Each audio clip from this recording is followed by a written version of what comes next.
sun's going down, so it's a little bit darker. Now, the next thing we're going to do is, you can tell I left the tail on. That's so you've got something to hold on to when you're scaling the fish. So the head used to be here. All the scales, as you can see, nothing happens when I go this way.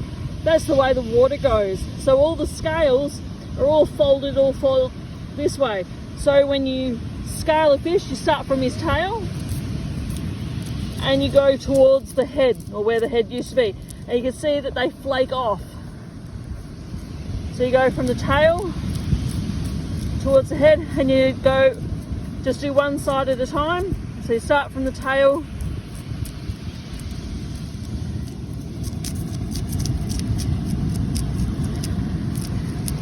and go to the full length of his body.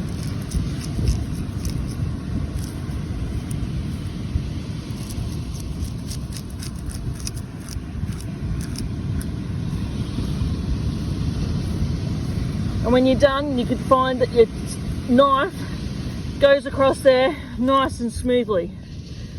And we've got to do these little bits under here.